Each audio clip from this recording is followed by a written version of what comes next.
Kids52 Podcast. Like, subscribe, and share our video.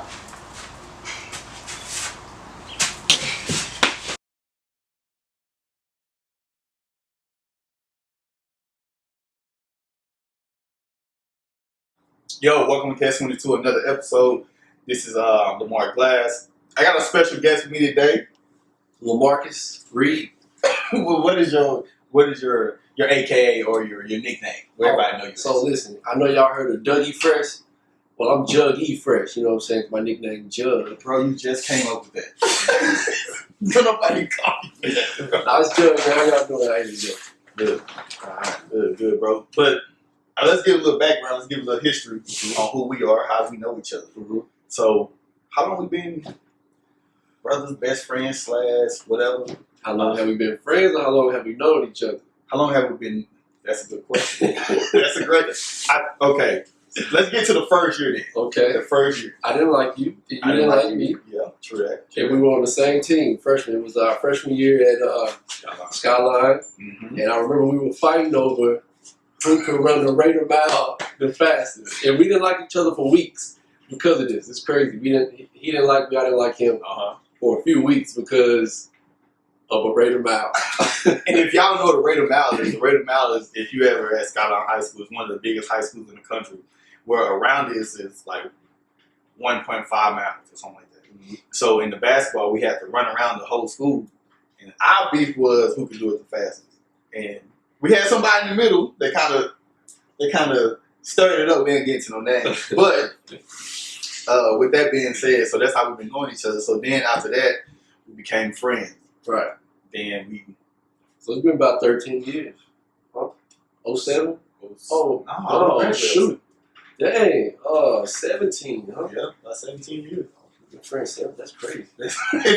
if you look at it in that perspective. But it's good to have you, brother. You know what I'm saying? Even though, life has taken us on 2 different journeys, but we still have the same kind of goals. But I want to get into something that's really important on your journey. So when you started playing basketball. All right. Before we start, I gotta explain this do-rag. No, listen, y'all. I usually don't wear do-rags, but my man, he had do-rags on in every episode I saw. So I had do-rag in one episode. So I'm thinking, look, I'm gonna go get a do-rag too. You know what I'm saying? We're gonna have our, do-rag on. And my man, we got a haircut and I ain't gonna act brand new. So now I'm just here with this do-rag on, and he ain't got one. Okay, well, since you're doing your discussion, let me do mine. So the reason why I got one earring in is because I was hoping I was going to get another one before we did the podcast. So that's why I got one earring in. Don't think, whatever, just know. Okay. I was supposed to have 2, but I got 1. I'm going to rock it like that. But, so so we did play basketball together. We did. Correct? Mm-hmm. So when did you start? When did you start playing basketball? So I think my first time picking up a basketball, I was probably 12 years old. I was originally a football guy, but I was scared, man. Them kids was, I ain't gonna lie to y'all, man. Like, middle school, I was cool. In middle school, I played middle school. But in middle school, you got to play every sport. So, they forced me to play basketball. They forced me to run track. But, going into high school, I saw how big the linebackers were becoming, and I played wide receiver.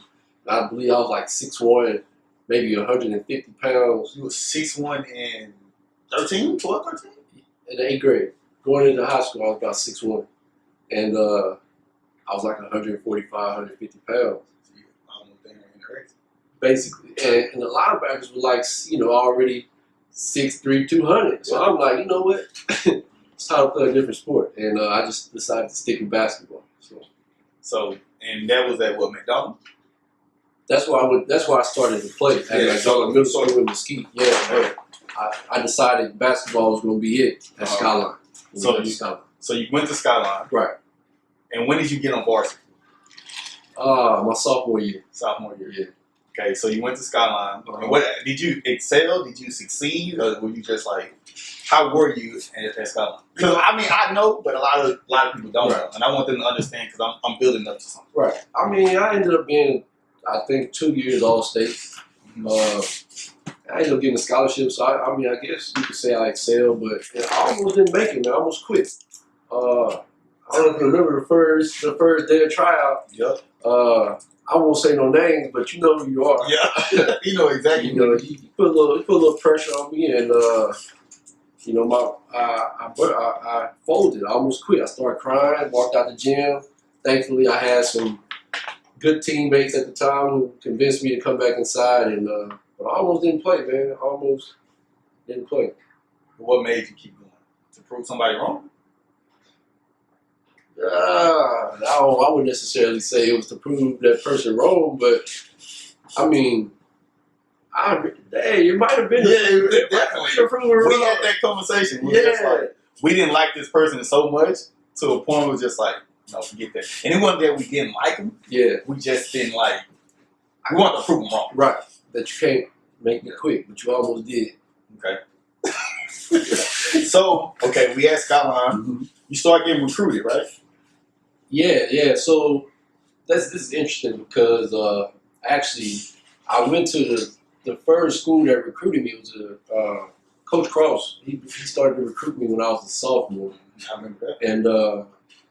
and I hadn't played AAU yet. I think I started playing AAU my junior year that summer, and then I got a bunch of big schools, you know, got to knocking at the door. But I mean, I had already, you know, gave my word to Coach Cross that I would come to UTA, and I didn't want to go back on my word, so I stuck to my word. So I got recruited a lot, but I went with the first people who recruited. The loyalty of it. Yeah, because I mean, I felt like that's who wanted me the most, so that's what I went with. So during that process, because we kind of went through that process together, right? Yeah. Where you was getting recruited. I even got recruited at UTA just for a little bit. Right. Stuff happens. But then it was like we went from seeing each other every day, living with each other, because a lot of people don't, you know what, I want to side note. Yeah. He wasn't going to tell nobody this, but we're going to pause the whole situation. Mm-hmm. So me and Jug stayed with each other. So we first stayed with each other. We like, all right, bro, we're going to sleep head to foot because I only had one bed. Right. So eventually, it was just like, bro, we had a line, just like a line in the table. Look, bro, this your side of the bed, this is my side of the bed. But during that process, it was good for us because we held each other accountable. Right, for sure. So we weren't getting in trouble and all the other stuff that was going on. We ran Raider Miles every day that summer, I remember. And we both made varsity. Sophomore. Yeah, sophomore year. Yeah, bro, I got my first dunk. Yeah, bro, stop playing, man. My bad, bro. Hey, man, my fault. So, but he wasn't gonna take out that we did sleep in the same bed. So don't say Pause. Don't say it. Man. Yeah, don't It's say true. Like, it's true, but don't say it like But that. people need to understand our connection. Chill, bro. All right, bro. Listen, first of all, I thought when you first started, I thought you were gonna say I owed you rent, you know, No. for how long I stayed. But But it was good though, like in the Good. sense of like having that person to hold you accountable because we made a vow that we weren't gonna let each other fall. Right. You know what I'm saying? Exactly. We wrote down our goals and we were like, yo, bro, this is what we want to do. We want to go to college. We want to be able to do something to feed our families. So let's get back on track. You go to UTA, right? You commit to UTA. Mhm. So during that journey, that's a whole nother scene. Mm-hmm. You by yourself. You're not far from home though. Right. Because that's just in Arlington. I mean, people we know we in Dallas, so Arlington is probably 40 minutes. Right. So you able to do something that has never been done before in your whole family. Yeah, I was able to go to college, man, and I had an opportunity through basketball. I mean, I would have had the same opportunity through my academics because I took that serious. This is important. But I had the opportunity through basketball to have a full scholarship at UTA. Mm-hmm. And it was crazy though, man, because you know I went from being the man and I get into college and I had to start all the way over. All the way I had to rebuild the confidence, I had to get, you know, stronger. And it took me 3 years. I redshirted my freshman year. Then, you know, I maybe played 10 minutes, 8 to 10 minutes a game. My redshirt freshman year, redshirt sophomore year. I didn't know that. Yeah, I redshirted, yeah. I didn't know that. So I had 5 years. The second year I got a little bit more time, but you know, it was some guys ahead of me, and I don't know. I wouldn't say I gave them too much respect. You did. They were good players, but I think looking back now, I probably could have contributed more. I kind of took a back seat, but hey, my junior year, hey, my team, and you know, I got better from. I made a tremendous jump from my sophomore to junior year, and then my junior to senior, I made another jump. So I mean, You made a huge jump. I did, yeah. Because I think for me, the outside looking in, you were like more. Your swag was like totally different from like when you was on the court. Like you was very passive. Sophomore year, you was passive. Yeah. We had those conversations. Yeah, for sure. And then junior year, you was getting it, but senior year, you was like, okay, I'm the man. Right. Because you understood it was a business then. Right. You know, he's like, okay, I want to try to go pro now. I had a teammate, Marquez. He played at the C, and he actually I thought I had a good work ethic. But then I watched him work. Yeah. And it was like, okay, so this is what it takes to be a pro. You know, he was getting up 6 a.m. You know, I kind of took on that same attitude once he left. Yeah. I didn't really do it when he was there. You know, we were roommates, so he would knock on my door at 6 a.m. and basically drag me out. You know, and then I started making excuses. My fault. But but you know, when he left, you know what I'm saying, because I knew I had to take on more responsibility. Yeah. I started to work like he worked, and like I said, I got better, and then I had an opportunity to be a pro. The best part about that is always having somebody that holds you accountable. Mm-hmm. You know what I'm saying? Mm-hmm. But not just talk to you, but actually see it. Right.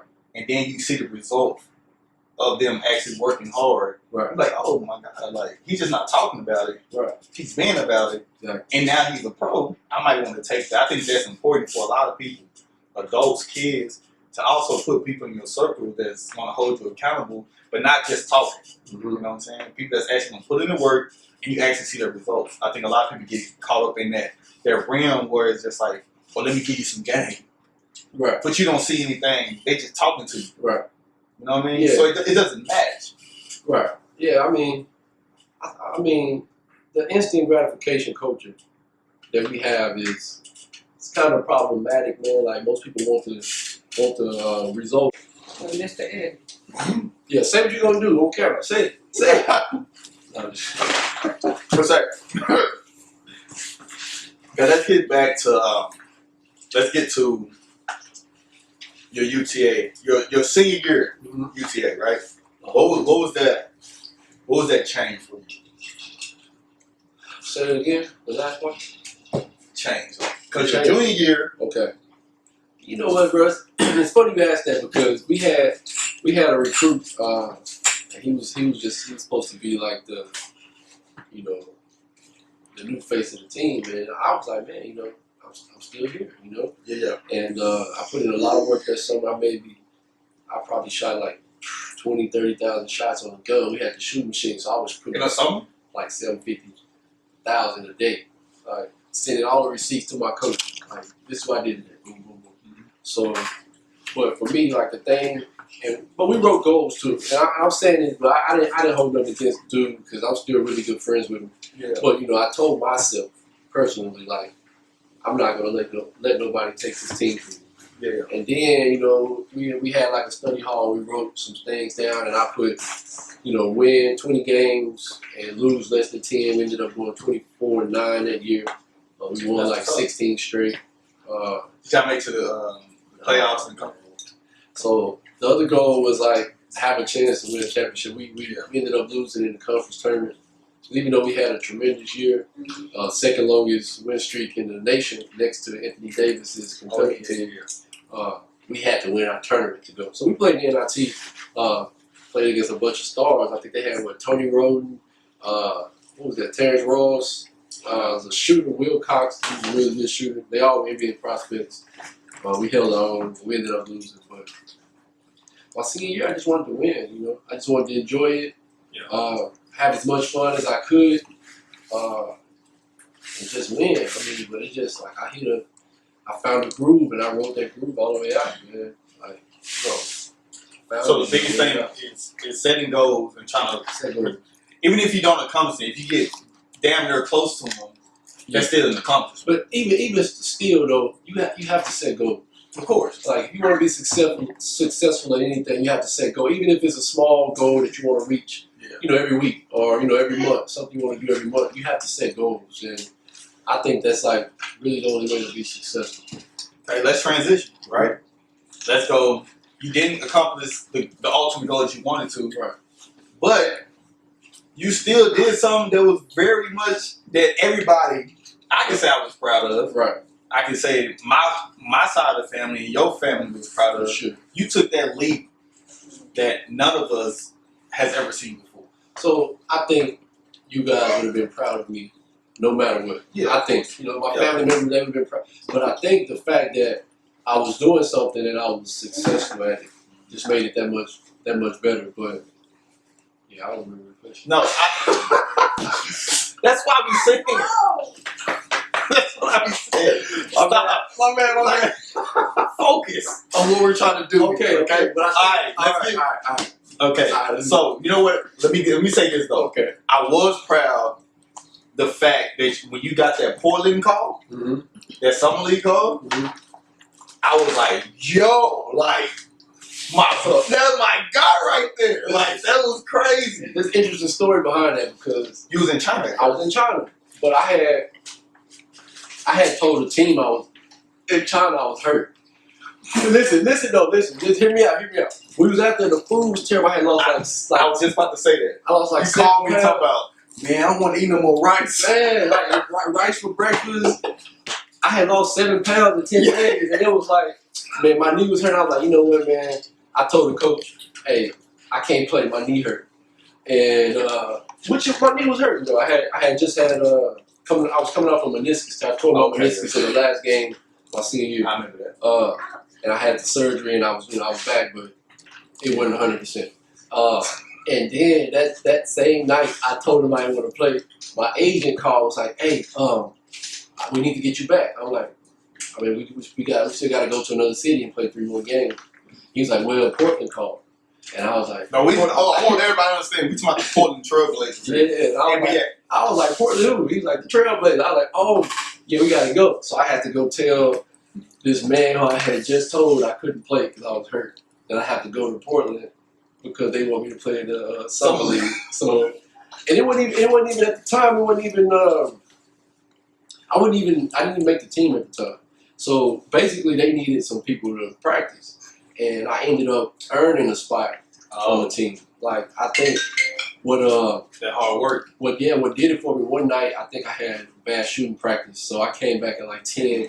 It was within walking distance, and we all had access all night to the gym. Yeah. So I came back and I was shooting. They had a gun. I was shooting on the gun. Boom! And the head coach. Okay, hold on. Let's rephrase. Because a lot of people gonna see this and they don't understand what shooting on the gun means. Also, basically, there's a machine. It counts the. There's a net. You put it on. It counts the makes and the misses. It counts the makes and the misses, but it shoots the ball back out to you. So basically, you don't need no one to rebound for you. Yeah. And while I was shooting, the head coach of that team walked in and they called me in on the last day. It was me and 2 other guys. I remember one of the guys.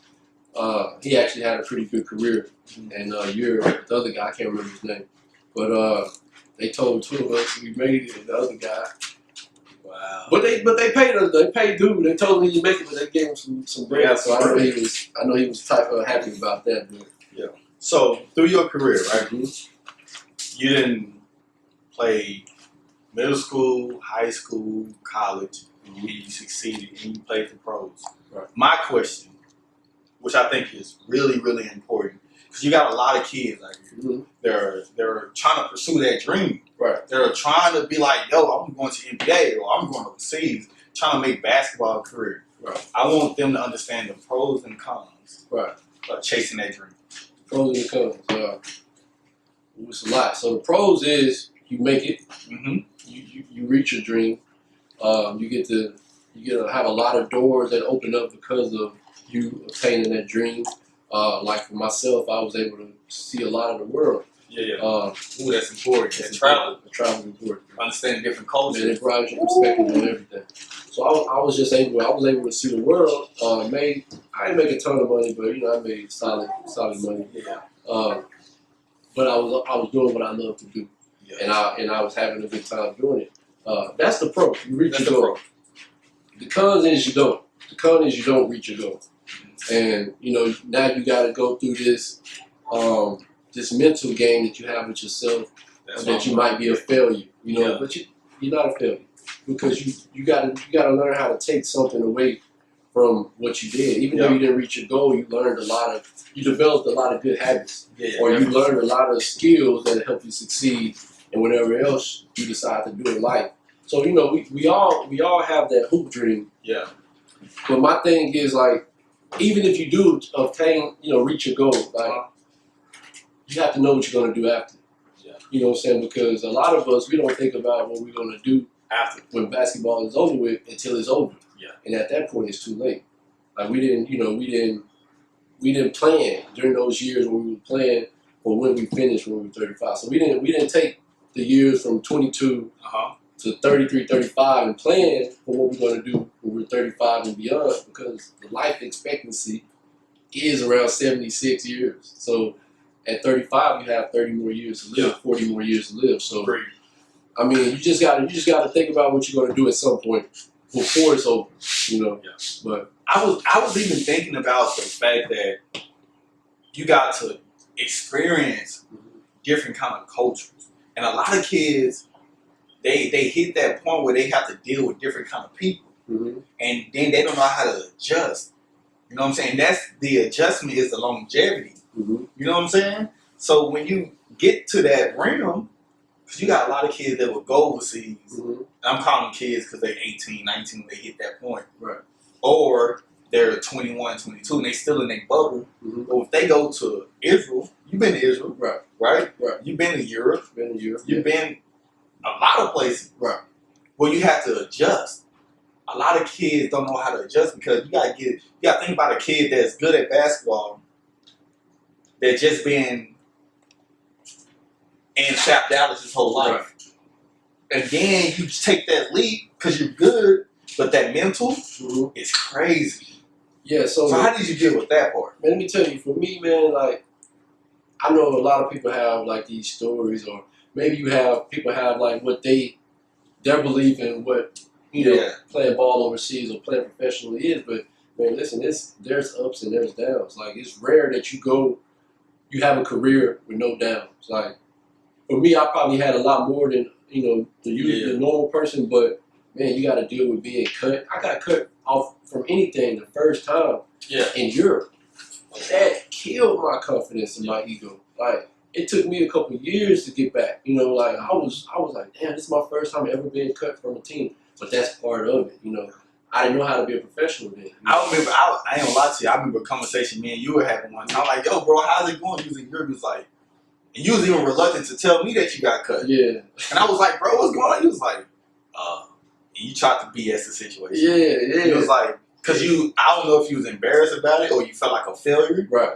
But he was like, bro, like, I'm not with that team. Right. I'm like, why you not with that team? He was like, well, they let me go. I was like, all right, so what's the next move? Right. But it's important to kind of that adjustment. You gotta adjust. Because we all have plans. Of course. And nothing ever goes according to plan. So you have to be able, when you get a flat, okay, how am I going to fix this tire and keep moving? Or if there's a roadblock, what detour am I going to take to get to where I want to go? It ain't easy, man. Like, I've been places, I've played in racist places. Yeah. I've been in places where, they absolutely love me, but I hadn't been paid in 3 months. I've been in places where I played well, got cut during the game. Like they signed somebody while I was playing the game. I was like, that's crazy. And so you just got to be able to deal with anything because it's really unpredictable.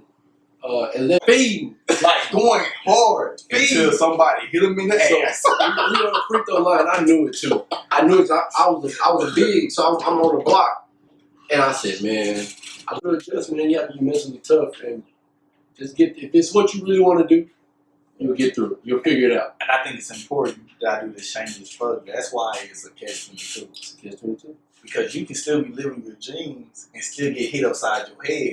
You know what I'm saying? Nobody is exempt from that. And I want people to understand that that's the realm of this podcast is that, yes, you living your dreams, you still going to deal with problems. Right. You're not ever going to have that perfect life, Don't but ever- your adjustment to it Yeah.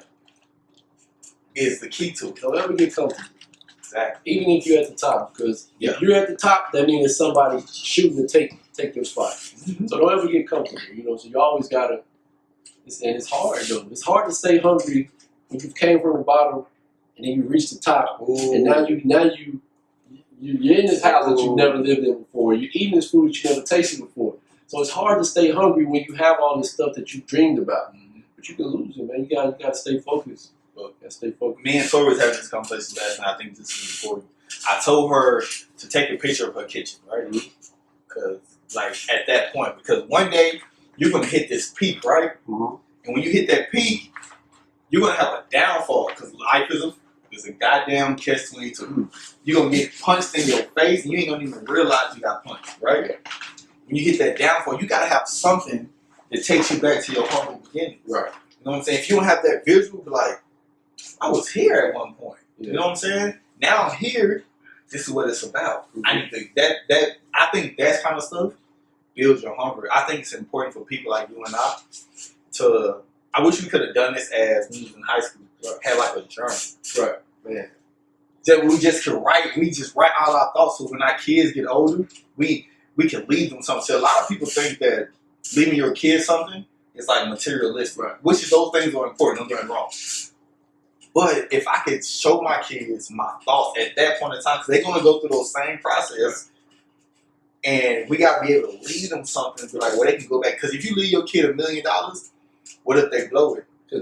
And it's funny you say that because you were saying like we have to be able to leave our kids something more than material.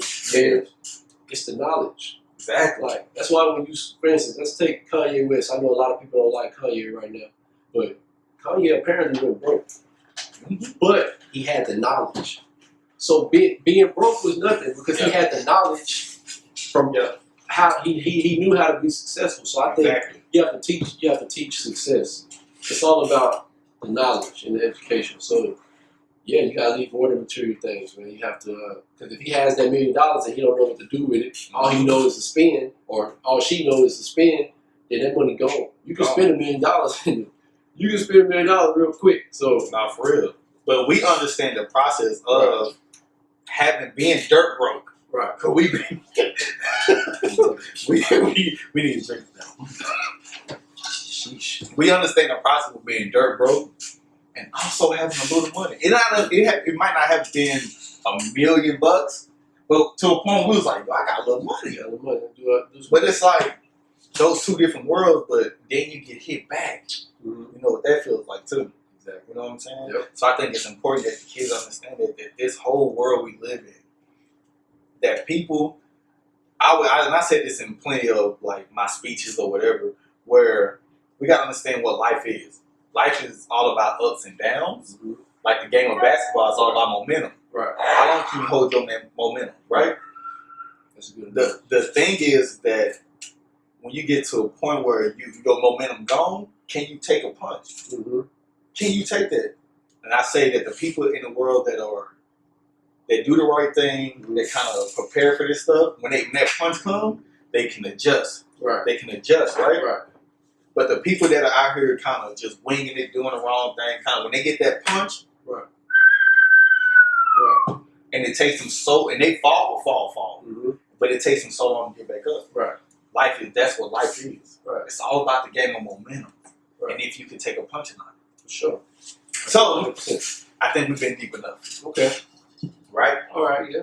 Let's kind of flip the script. Okay. I got a question. Your one memory of us, right? The one. So crazy, bro. No. I thought it'd be so crazy. No. Okay. All right. I got one. Our one memory Uh-huh. that sticks out the most of us in our childhood. Like when we were. So I have a few stories, man. I want the best one. So for me, it ain't no best one. But This is. I'm gonna save myself some face because I think I know what you're talking about. But I'm gonna just say about the time I almost got us beat up. So people, we were walking through a neighborhood in Garland, No, stop. And somebody, And I'm not calling for corona because I just wanted to let that know. So, and it was like 4 people in the car. They had the windows down. And they rolled by. And they was like, "What up, cuz?" And I was like, I thought they said, "What up, Jug?" I'm like, "Oh, what's up?" You know? All we hear is brakes. So they hop out the car. All four doors open. They hop out the car. Dude kick off his house shoes. Threw his hands on like, "Hey!" So he threw up his head on us. So I look at the dudes. I'm like, so I guess y'all gonna jump us. I had to ask the question, y'all gonna jump us? They're like, oh, so I guess y'all gonna jump us. No. And then I look back at them all, I was like, nah, Judge. So we took out. We took out. We were both fast, you know what I'm saying? But then They weren't catching us on the cool. I wasn't catching it. So we called our partner. So we jumped somebody back up. We hired their back up with their dog. So we called our partner and come get us. We had a car. Well, he had a car. But he didn't come. My other friend came on a bike with 2 flats. He rolled over to us. Shout out the West. He rolled Shout out the West.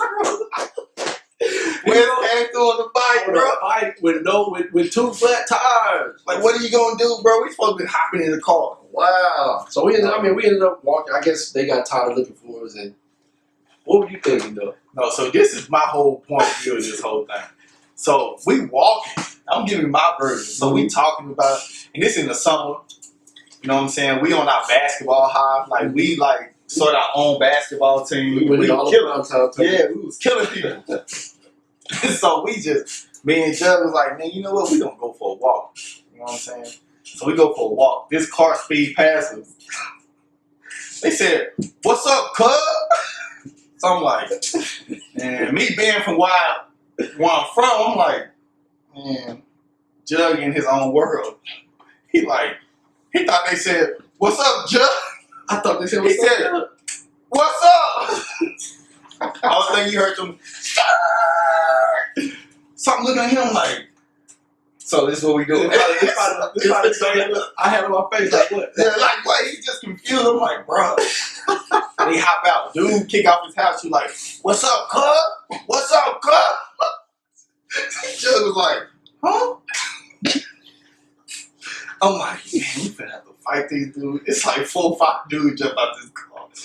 And the problem was they started trying to surround us. Yeah. So So I'm looking at Jug like, then he gonna look at me and be like, "My nigga ain't finna jump us." I said, "Man, what you think?" So I'm looking at him like, "Bro, listen. And we young at the time. We probably like there's so much. 15. Yeah, And these dudes had to be 20 or something like that. Yeah. So I'm like, I'm thinking in my head like, bro, we got a tournament tomorrow. A basketball tournament. Really don't feel like fighting. I was like, bro, we can either run or we can sit here and fight. So I'm definitely not leaving my guy. If he was out there and fight, I would just have to boop, boop, boop, boop. We have to get it busy. But we looked at each other and said, Yeah, no. and so we in this backyard. I'm calling like, yo, like who should we call, bro? Because honestly, I knew that we ain't know nobody in Garland. Like we ain't got no help out here. Then he was like, yo, call West. I'm like, They had the car. they had the car. Like, come on, bro. But somebody wasn't. Whatever. Oh man. So West come through. My guy come through on the flats, and I'm looking at him like, bro, what the hell you going to do on this flat bike? And I was like, you know what? I appreciate you rocking with us, bro. You showed up. He was gonna take that whooping with him. No, bro, he was like, where y'all at? I'm like, bro, we on so-and-so street. He was like, I know exactly where that is. Because West was good at geography. Right. Like, he knew, like, everything. He wanted to taught me how to be good at, like, north, east, south, and west stuff. But I thought that was, bro, I knew that you was going to bring that story up. Oh man. I thought you was gonna tell the woman Miss Sue. I had that boy in the game. Oh. No. I got to say it. And then we're going to move on. All right, man. Yo, how long, we've probably been talking for a while, but let's keep going. Yeah. So, this is the thing, right? So, Man, go ahead. So, we in this tournament. And I'm not going to bring up, we can't talk about the other stuff. Okay. The hospital stuff. Okay, It's yeah. a crime. Okay, let's do it. Yeah. Let me make it. So, so we go in the tournament. Judge has a boil. It's a Spider bite. Son bit me It was a boil. on my buttocks. It was right, pause, but it was right on your butt, like in between, like. And the reason why I say this is my guy, like whatever.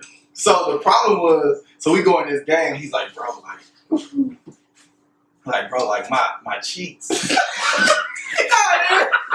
he said, calm down, bro. That's what you said. I ain't say my cheeks, bro. Okay, you said my ass. Ah, He said, bro, my ass is really hurting. I'm like, bro, what's wrong? He's like, bro, this might hurt. So he had my mom and Miss Sue, Mama Sue, to go look at him. Like, she was like, yeah, that's pretty bad. Whatever. So we get in the game. Like, the game about to start. And we can't start without him. You know what I'm saying? Because we taking L's. We definitely gonna take L's. So I'm like, all right. So we get, when they, they're about to toss the ball up, he gonna say to the team, like, listen to him, man. This is his, like, he had a whole speech for the team. He said, listen to him, man. Like, please don't hit me in my butt. Like, I was like, bruh. Hey, look. No. Hey. The problem was we started the game and Judge goes for 13 straight points. Feeding. Like, going hard until somebody hit him in the ass. We on the free throw line. I knew it too. I knew it. I was big, so I'm on the block, and I said, man, that mug pop. That mug popped, and I got to screaming. Yo, I clenched my cheeks. Them cheeks was close. Like they got the mat on the baseline, so he's like, oh, this soon. So we might have had to go to the hospital because that mug popped, which was a good thing though, because he needed it to. Yeah, I got an antibiotic. Yeah. Bro, that was a bad day. Now that I think about it, bro, I got a shot. I got a shot in the head. I know, but then we lose. I think y'all lost. Y'all. Don't say we y'all weren't playing. I got busted. But, alright. That's crazy, bro. Okay, man. We've been talking for a while. Alright, let's get it. So I got this thing I want to do. My brother, how much do you know me? I know you. I know you don't. Bro. I don't think it's been a lot. Okay, so I got a couple questions for you. Now, Hey, this is crazy because if I don't get this right, you're terrible. You're a terrible friend. but in my defense, this ain't orange juice. Definitely not orange juice. Alright. First question. Okay. My favorite color. Terrible, bro. Great. Yeah. It's great? It's black, white, or gray. Yeah. I never had a I always had shades. Let's go. Alright. What My favorite food. Favorite food? It could be any type of food. Just my favorite food. I know this one, bro. So what's my favorite food? I said crab. But I need seafood. Just say seafood. The seafood. So I like shrimp better than I like crab. Seafood then. Alright. It's still a shellfish. Alright. What's all my kids' names? Nala, Madison, Jaden. What's their middle names? Yeah. Jaden middle name Lamar. It's like 4 or 5 of y'all. But you're the third too. But I'm not though. I'm the only person in my family with that name. But you the third though. But I'm the only person. It's no first. There's no second. It's just me, the third. No, I swear to God. no. You're not going to spring that on me right now. We're sitting here trying to record this damn podcast. And I've been thinking the whole time, 17 years, bro, that you've been the third. My daddy name Otis. That is true. That is true. My grandfather name Clarence. So how the hell are you the third? That's my mom. Chill, Brian. That's just, hey, come on. Next question, bro. Come on, All man. right. Me and Tori's anniversary day.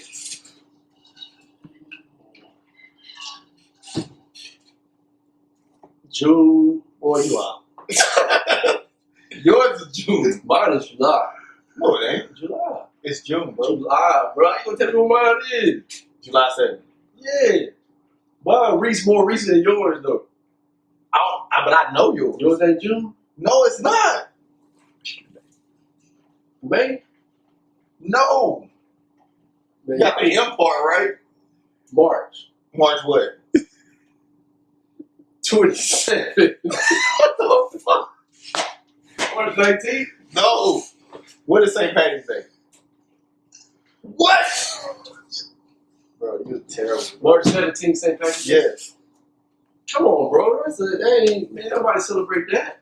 Who knows? St. Patrick's Day? Bro, I you didn't know I was Black Irish? I did not. That's why St. Patty's Day is important, dog. I did not know that, bro. Dang, my fault, bro. I'm gonna get y'all a gift because I missed that. You did. Oh, my I sent you a fault. gift shop for $20. Oh, I did. Oh, Took over phone? yeah. Yeah. All right, then, yeah. Damn. All right, I remember that though. I was married in March, man. Yeah. March 17th, St. Patty's. Give me I know yours. Give me a I hard mean, question, bro. I've been knowing yours. Okay. What's my baby name? Layla. What's her middle name? I did. I know you didn't. All right. What day did I propose to Tisha? Dang. Nah, that's too much. Bro. Yeah, I don't even know that. I remember when you did. That's too much. All right. Hold on. Let me see. I know you don't. Because you the police. What's with that? You know everything anyway. I know You on that laptop all day in that car just looking people up, man. Whatever, You know man. everything to know about everybody. Look, man. Listen, we've been here for a while. Uh, I appreciate you coming through, brother. you've been invited. I think we should do this. Let's try to make things happen. Is there anything you want to tell the people? Yeah, just look. Address me Jug E Fresh. All right, Jug E Fresh. All right, from now from here and going forward, Jug E Fresh. All right, you got it. You did, Bro. Stop, bro. Nah, man. Like whatever you try to do in life, man. If it get hard, just keep going, man. Don't stop. You know, right there. All you need is a break. Once you get that break, it's easy after that. You got me right one time. That's it. Man, I appreciate y'all tuning in. Catching into the podcast. I'm always your host, Lamar Glass. This is my brother, Lamarcus, aka Juggy Fresh, which is a terrible name. And I hate the fact that you will just do rag. But man, y'all keep tuning in. Y'all keep make sure you subscribe, like, and turn that notification so you can know when we drop these episodes. God damn me. Until next time, man. That's my line. Bro, I swear to God. I swear to fucking God. Man, we out, man.